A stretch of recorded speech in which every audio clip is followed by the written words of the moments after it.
सपा को इसलिए देना चाहिए ताकि जो पिछली बार जो सरकार बनी थी सपा की ना, उसमें जो विकास का काम है काफी देखा गया था। जैसे पूर्वांचल एक्सप्रेस जो अभी योगी आदित्यनाथ जी ने जो उद्घाटन किया है, उससे पहले जो उसका नींव है सपा सरकार में माननीय अखिलेश यादव जी ने ही रखा था, ठीक है। उसके बाद जो शिक्षा व्यवस्था में जो सुधार हुआ था सपा सरकार में, बहुत अच्छा हुआ था, ठीक है। और मतलब 10th और 12th पास वाले बच्चों को भी 10th वालों को तो वो प्रोवाइड कराया गया था टैबलेट, लेकिन हाई इंटर पास वालों को पूरे बच्चों को, जितने बच्चे थे, जितने लोगों ने आवेदन किया था, सभी लोगों को लैपटॉप मिला था। जो बच्चा लैपटॉप नहीं खरीद सकता था वो पूरा का पूरा अखिलेश यादव ने पूरा का पूरा वो दिया, सभी बच्चों को दिया। बहुत सारी योजनाएं सरकार सपा सरकार में ऐसी चली है जो मतलब निचले तबके के जो लोग थे वो सब के सब लाभान्वित हुए हैं। अच्छा, एक बात बताइए, बेसिक सा प्रश्न आपसे पूछेंगे कि सपा क्यों गई? 2017 के चुनाव में सपा के जाने का मूल कारण क्या था? अगर इतना काम किया सपा ने, विकास किया, रोड बनवाया, इंफ्रास्ट्रक्चर खड़ा किया, लोगों को लैपटॉप दिया, शिक्षा में कार्य किया, तो ऐसा फिर क्या कर दिया सपा ने कि उसको जाना पड़ गया, और वो भी इतनी बुरी तरीके से? ये तो हमें पूछना पड़ेगा ना कि आपने सरकार को क्यों गिराया, क्योंकि इतनी सारी योजनाओं का लाभ लेते हुए भी आपने सरकार को वोट नहीं दिया। इसका मतलब ये है कि आप अच्छा सरकार नहीं चाहते, डेवलपमेंट नहीं चाहते, रोजगार नहीं चाहते, शिक्षा नहीं चाहते हैं। देखिए, इसका जो मूल कारण है ना, सबसे बड़ा है वो जातिगत कारण है, और उसके कई जिम्मेदार कारक रहे हैं जातिगत कारणों में, वो आप भी जानते हैं। कोई भी सरकार, कोई भी संवैधानिक पद पे बैठा व्यक्ति किसी एक जाति का मुख्यमंत्री नहीं हो सकता है। वो पूरे उत्तर प्रदेश का मुख्यमंत्री है, और वो किसी भी एक जाति को लेकर कार्य करेगा तो सरकार जाएगी ही। इसको हमेशा दिमाग में बना के रखिएगा। और रही बात विकास की, तो जो विकास सपा सरकार के समय में होता था वो आज भी होता है। विकास कभी रुकता नहीं है। देश है तो ये कार्य चलते रहेंगे। रोटी कपड़ा मकान सबकी मूलभूत जरूरतें हैं, लोग उस पर बात भी करते हैं, और कोई भी सरकार रहेगी उस पर काम करेगी। लेकिन आप भी जानते हैं कि सपा सरकार में एक खास तबके के लोगों को किस हिसाब से तवज्जो तरजीह दी जाती थी, उनको मान्यता दी जाती थी, चाहे उनके कामों को लेके, चाहे किसी भी भर्ती रोजगार योजना को लेके, कहीं भी आप देख लीजिए। सबसे बड़ा मूल नुकसान वही हुआ है। परिवारवाद की राजनीति सदैव सपा में रही है, और उसको हम आप नहीं, किसी भी व्यक्ति से आप पूछेंगे वो बताएगा। कोई भी सपा सरकार के घर के माननीय मुलायम सिंह यादव जी के परिवार के एक व्यक्ति को बताइए जो राजनीति छोड़ के कुछ और कर रहा हो। जहां से राजनीति स्टार्ट होती है, जो राजनीति का गढ़ है, अब सपा सरकार में यदि कोई दूसरे फील्ड में जाए तो ये मेरे हिसाब से सही नहीं है। साम्राज्य को हमेशा बना के रखना चाहिए, वो अलग चीज है, लेकिन शासन करना है तो अपने नीचे तबके को लेकर चलना चाहिए, ठीक है। मतलब लेकिन जो आप बोल रहे हैं ना कि इस विकास है, विकास चलती रहेगी, मेरे ये नहीं समझने में आता कि यूपी गवर्नमेंट ने कौन सा ऐसा विकास किया है जो आप लोग वोट देना चाहते हैं। हमको थोड़ा सा बताएंगे। देखिए, मोदी जी के नाम पर वोट यदि यूपी में मांगा जा रहा है तो ये सरासर गलत है, ठीक है। मोदी जी के नाम पर कृपया वोट ना मांगे। सेंट्रल गवर्नमेंट में मोदी जी बैठे हैं, ना कि स्टेट गवर्नमेंट में। स्टेट गवर्नमेंट में योगी आदित्यनाथ जी है, तो आप योगी आदित्यनाथ की तुलना कीजिए विकास पर। विकास पर तुलना आप मोदी जी पे करके वोट मांगते हैं, ये गलत है। अच्छा, आप ये बताइए, अपराध का ग्राफ कम हुआ है कि नहीं? भैया, जैसे आप सबसे पहले विकास की बात करते हैं कि पूर्वांचल एक्सप्रेस जो है अखिलेश यादव जी ने शुरू किया था। उन्होंने काम जो है सिर्फ शुरू करने का ही काम करते हैं, और वो सिर्फ उसके लिए नाम कर लेते हैं बस।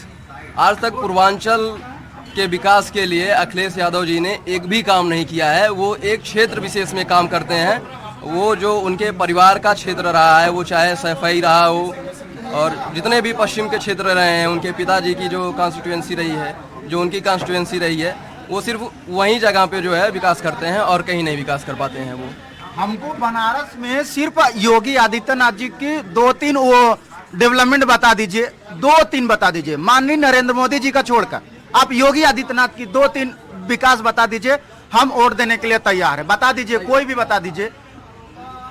योगी जी के विकास का सबसे बड़ा प्रमाण है जो इस टाइम पे काशी कॉरिडोर है।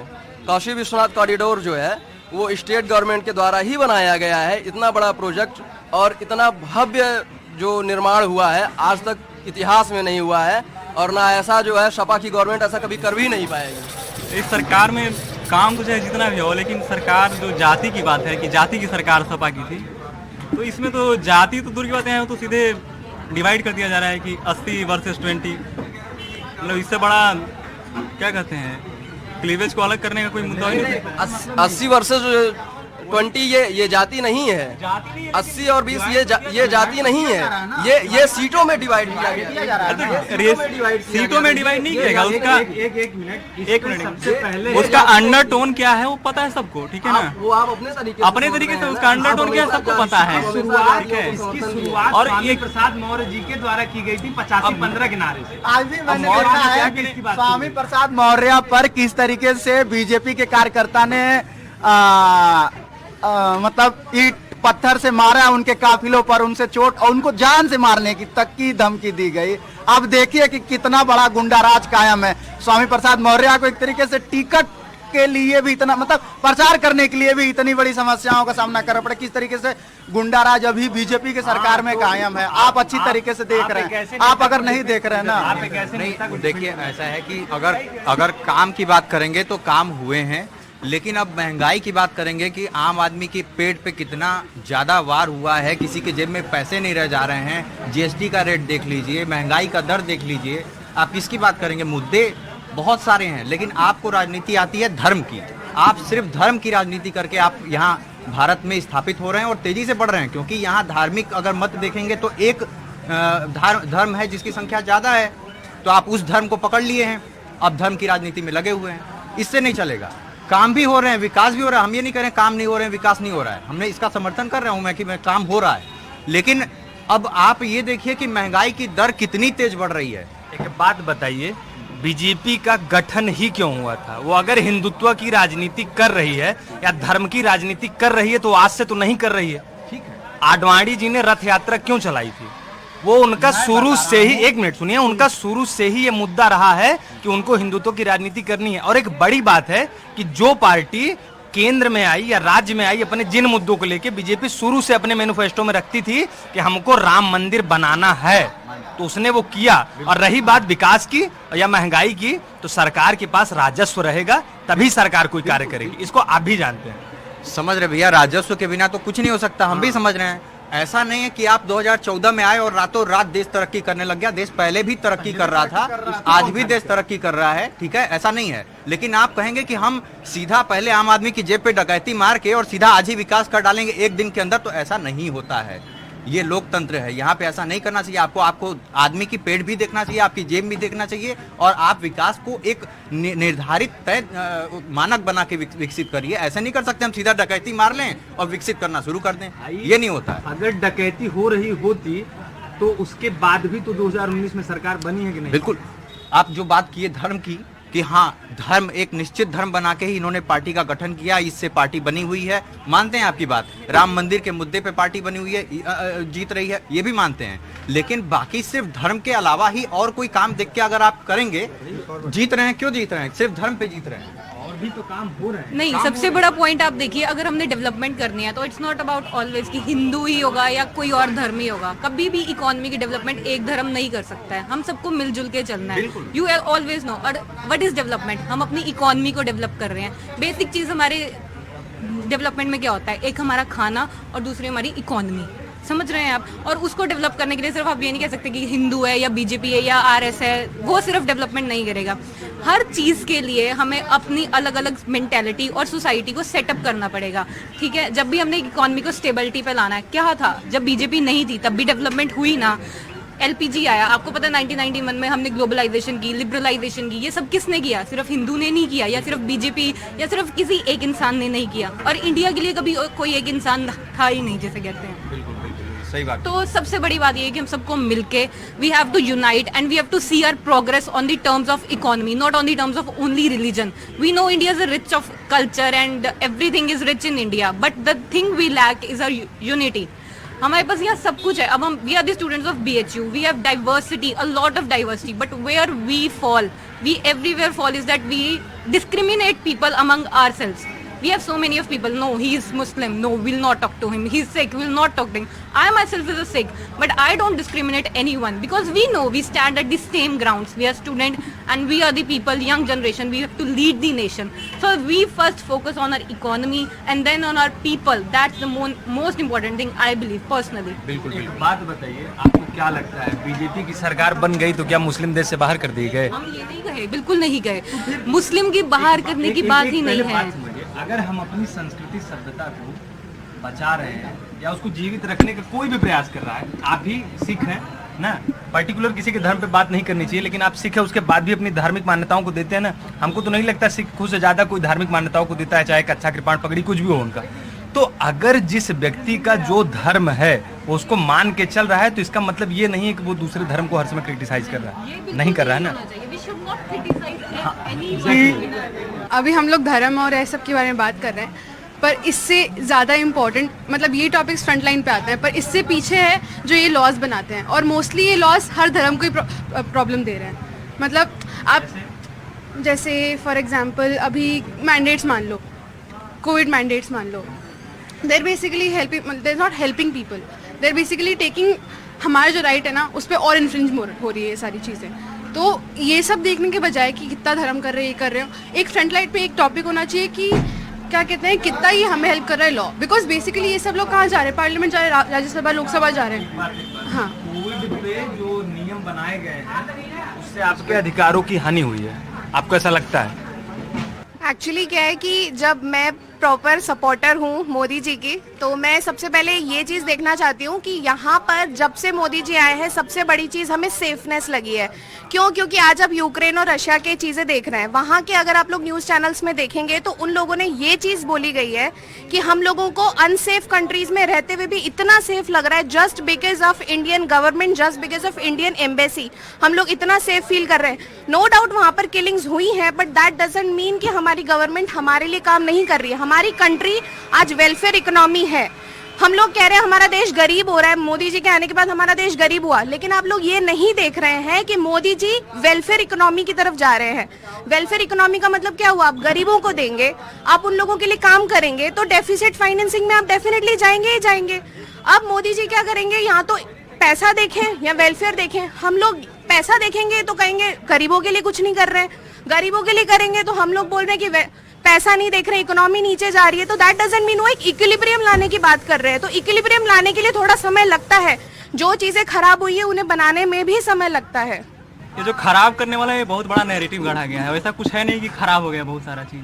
और दूसरी बात, यूक्रेन और रशिया में सरकार क्या कर रही है? इवैक्यूएट करने के लिए क्या कर रही है? अभी तक सारे बच्चे तो आए नहीं है, एक लड़का मारा भी गया वहाँ, फिर भी सरकार मंत्री कहते हैं कि जो क्या कहते हैं अच्छे परसेंटेज नहीं लाते, क्वालिफाई।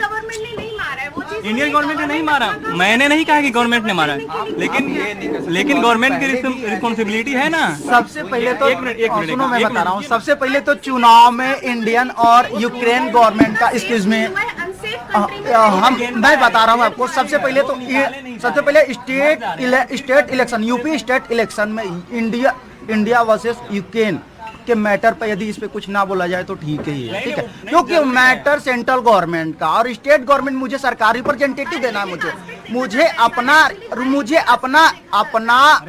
रिप्रेजेंटेटिव देखना पड़ेगा।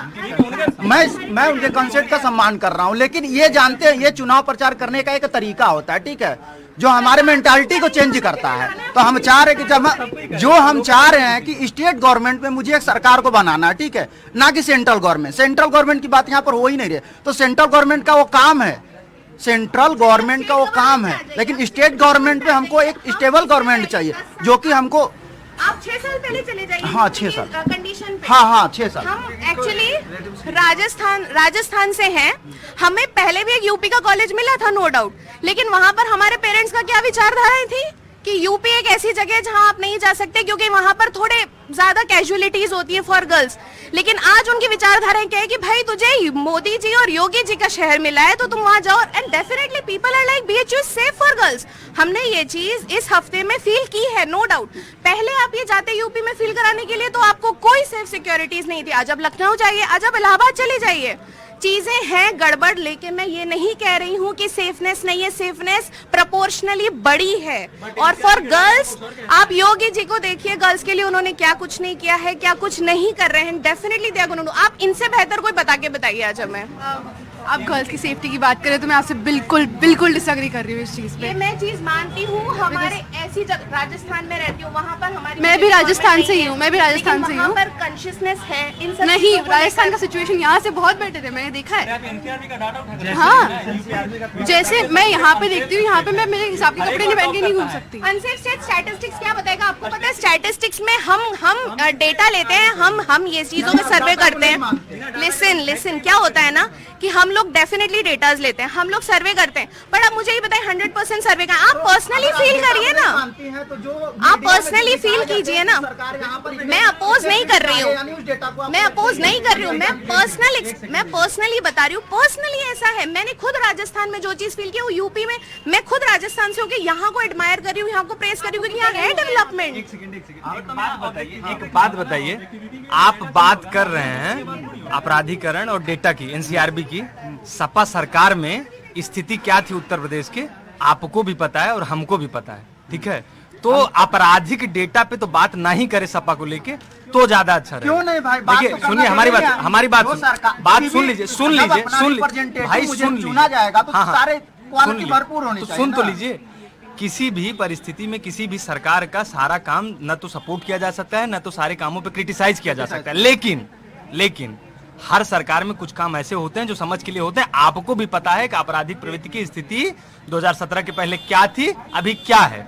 बीजेपी जीते या हारे वो एक दूसरा मुद्दा है, लेकिन सरकार ने जिन चीजों पे कार्य किया है वो हर समय उस पे स्टैंड लेती है। हाँ, 2-4 चीजों पर सरकार ने, बीजेपी ने 2-4 चीजों बहुत अच्छा काम किया है। जैसे कि पहले 300 का सिलेंडर था, अब 1000 को मिल रहा है। इतना अच्छा काम किया, अब क्या चाहिए हमको? 300 का सिलेंडर 1000 को मिल रहा है, तो ये सब चीजें हमको विकास देखने को ही मिल रहा है ना। बिजली जहाँ हम लोग को 6 रुपए मिलता था, आज 9 रुपए मिल रहा है। तो नहीं रेवेन्यू, तो ये सब गरीबों पर सीधे सीधे डाका मार जा रहा है। आप क्यों नहीं समझ रही है? सरकार और बनेगी, गरीब तबाह हो जाएंगे। आप समझिए। संजय भैया एक मिनट देखिए, सरकार को किसी एक इंसान को नहीं चलाना है, सरकार एक पूरी मिनट, कंट्री को एक मिनट, चलाती है। अरे अब उनको किस चीज़ का बैलेंस में भी देखना पड़ता है सर। बात अगर आपराधिक बातों की हो रही है तो last time I have heard in news कि just for they can produce their Aadhaar card, police किसी बंदे को मारपीट करके उनकी जान भी चली गई थी। सो अपराध के कंट्रोल के नाम पे आम आदमी पर ये तो जुल्म हुआ ना। और बात आपराधिक कंट्रोल हो रही है बीजेपी गवर्नमेंट में, लेकिन न्यूज मानती हैं? हाँ हो तो रही है कुछ हद तक,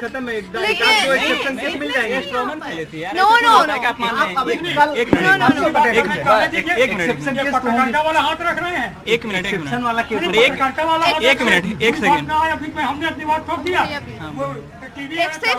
केस है लेकिन उसको हम इग्नोर तो नहीं कर सकते ना।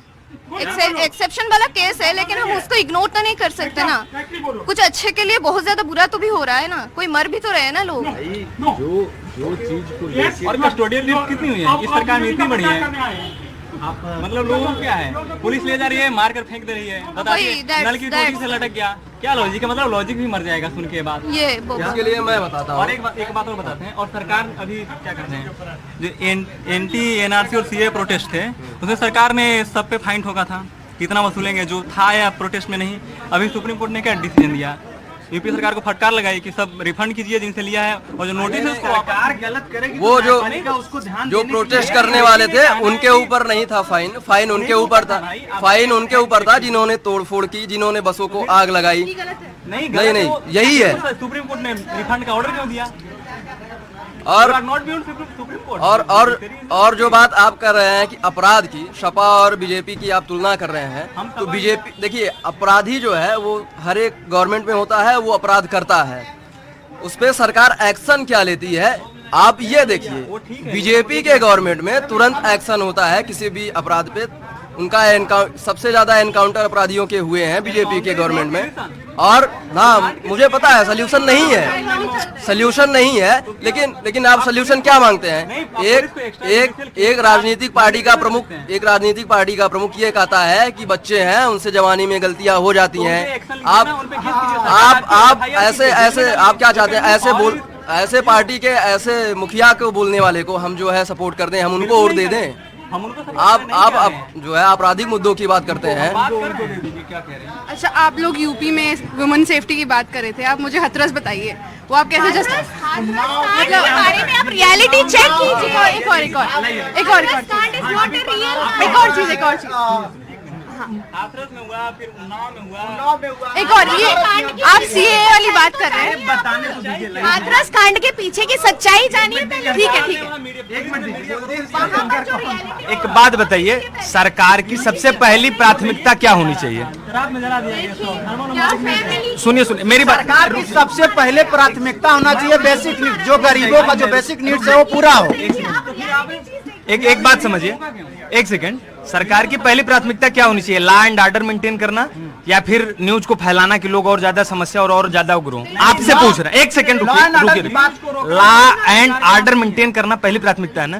तो अगर सरकार लॉ एंड ऑर्डर मेंटेन कर रही है तो उसमें अगर कोई भी समस्याएं थोड़ी बहुत हो रही है, नो डाउट हम भी मान रहे हैं कि कोई भी, हम इसको बहुत पहले आपसे बोले थोड़ी देर पहले कि कोई भी सरकार सारे कार्य ऐसे नहीं करती जिसपे आप किसी का समर्थन कर सकें या विरोध कर सकें, लेकिन बेसिक डिफरेंस आप हमेशा दिमाग में बना के रखिएगा। फिर यही सपा सरकार आएगी तो सबसे पहले इनके यहाँ एक महोत्सव होता है, इटावा महोत्सव। जितने बॉलीवुड के टॉप क्लास के डांसर हैं बुलाए जाते हैं सिर्फ वहाँ नाचने के लिए, ठीक है? ये अलग इशू नहीं है, ये अलग इशू नहीं है। सुन लीजिए बात, सुन लीजिए भाई, सुन लीजिए। सरकार जिसकी हम अंतर ये समझिए, बीजेपी सरकार है, यही इलाहाबाद में कुंभ था, स्थिति क्या थी सबने देखा। 190 देश के राजदूत आके अपना झंडा फहरा के गए। और सबसे पहले सुनिए, किसी भी देश का शासन संविधान से चलता है, ना कि धर्म से। यूनेस्को ने विश्व धरोहर क्या वो धर्म का मैटर है, ठीक है? वो धर्म का ये अपना एक रीजन है, वो हमारे अलग। देखिए, मैं नहीं बोल रही सपा ठीक है, मेरे को ये भी खराब लगती है, बीजेपी खराब लगती है, मैं लिख के दे रही हूँ। मैं ये इन सबका सिस्टम सेम ही है। क्या बोलो, बीजेपी कांग्रेस सपा नहीं है, कोई भी ठीक नहीं है। तो सरकार नहीं चाहिए, कौन लाएगा फिर? या तो फिर ऑटोक्रेटिक रूल ले आए, फिर और क्या? फिर और परेशानी ऑटोक्रेटिक में। तो उसका तरीका है ना, आप सीएम मत चुनिए, आप अपना क्या कहते हैं, विधायक चुनिए ना, एमएलए चुनिए। MLA आप यहाँ पे चुनाव सीधा सीएम और पीएम का होता है। दिक्कतें हैं, हम एमपी नहीं चुनते हैं, हम पीएम चुनते हैं, हम एमएलए नहीं चुनते हैं, सीएम चुनते हैं। ना तो मैं बीजेपी का सपोर्टर हूँ ना तो सपा का, लेकिन अगर मुकाबले में देखा जाए, मतलब अगर पहले बीजेपी के पहले यूपी में और अब बीजेपी के समय तो बहुत, जैसे सपा के समय क्या होता था, परिवार बहुत हावी हो जाता था, ठीक है? लेकिन अभी बीजेपी के जब बीजेपी की बात करते तो यहाँ धर्म हावी हो जाता है और दोनों एक्सट्रीम रूप में रहता है, जो कि एक आम लोगों के लिए वो खतरनाक होता है। हम लोगों को मतलब सरकार का क्या काम होता है कि कैसे व्यक्तित्व किसी भी व्यक्ति के पास सारे सुविधाएं पहुंचाया जाए, उसका विकास कैसा हो। और कोई भी व्यक्ति अगर वोट करता है धर्म के नाम पर या परिवार के नाम पर, तब ये सपोर्ट नहीं है। अगर हम उसी चीज़ को डेवलपमेंट के नाम पे वोट करें तो ये बेहतर है। यहाँ पे दिक्कत है कि प्रोपेगेट किया जाता है फेक मुद्दा। हमारे मुद्दे होने चाहिए कि विकास हो रहा है या नहीं हो रहा है, रोजगार मिल रहा है कि नहीं, तो रोजगार के नाम पे बात नहीं होती है। यहाँ पे बात होती है कि हम झंडा फहरा रहे हैं।